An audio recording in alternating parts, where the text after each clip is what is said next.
As for tax proposals, in keeping with the convention, I do not propose to make any changes relating to taxation and propose to retain the same tax rates for direct and indirect taxes, including import duties.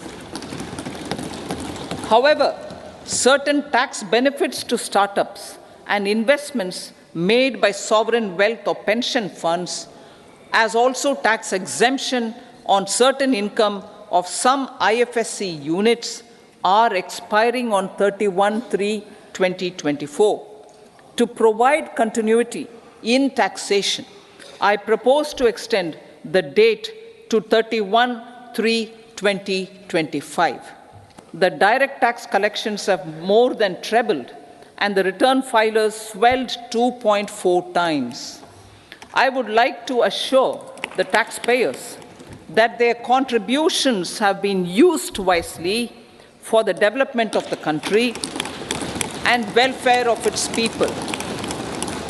I appreciate the taxpayers for their continued support. The government has reduced and rationalized tax rates. Under the new tax scheme, there is now no tax liability for taxpayers with income up to 7 lakh rupees, up from 2.2 lakh rupees in the financial year 2013-14. The threshold for presumptive taxation for retail businesses was increased from 2 crores to 3 crores. Similarly, the threshold for professionals eligible for presumptive taxation was increased from 50 lakh rupees to 75 lakh rupees. Also, corporate tax rate was decreased from 30% to 22% for existing domestic companies and to 15% for certain new manufacturing companies. Honorable Speaker, sir, in the last 5 years, our focus has been to improve taxpayer services.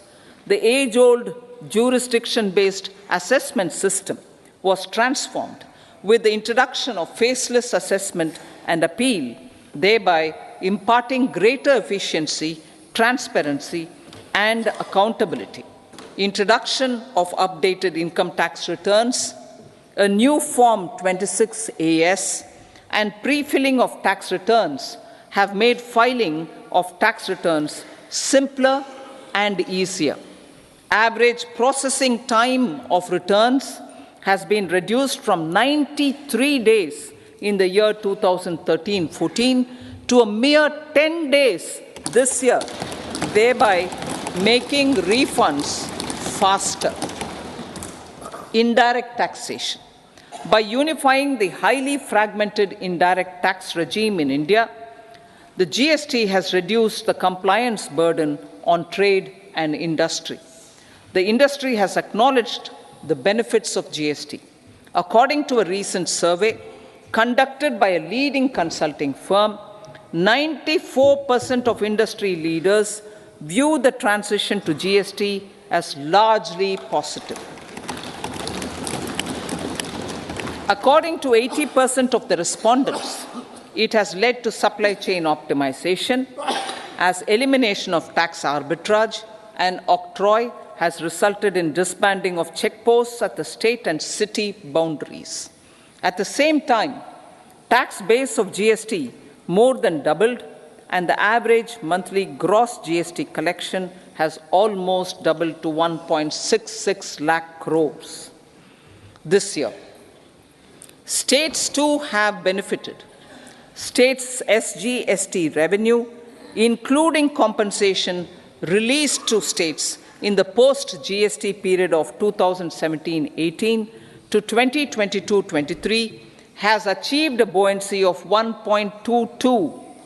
In contrast, the tax buoyancy of state revenues from subsumed taxes in the pre-GST 4-year period of 2012-13 to 2015-16 was a mere 0.72.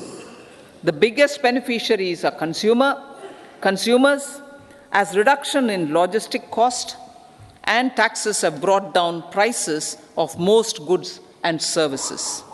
We have taken a number of steps in customs to facilitate international trade.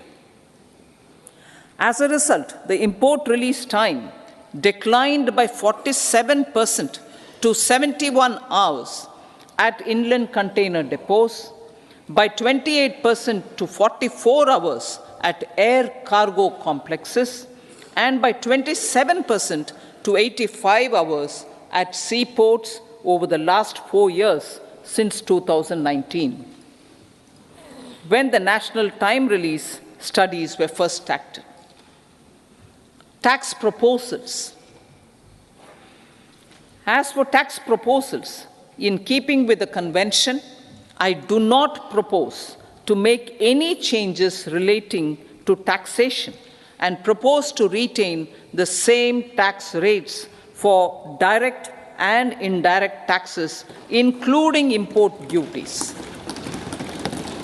However, certain tax benefits to startups and investments made by sovereign wealth or pension funds, as also tax exemption on certain income of some IFSC units, are expiring on 31/3/2024.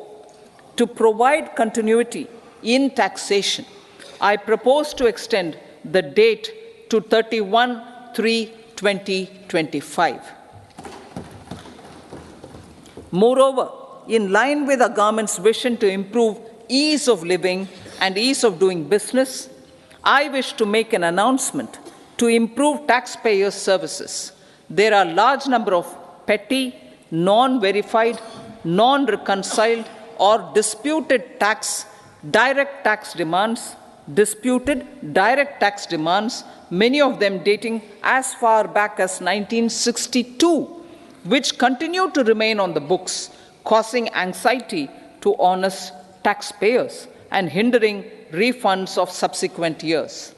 Honorable Speaker, sir, I propose to withdraw such outstanding direct tax demands up to 25,000 rupees pertaining to the period up to financial year 2009-10 and up to 10,000 rupees for financial years 2010-11 to 2014-15. This is expected to benefit about a crore taxpayers. 1 crore taxpayers would benefit out of this.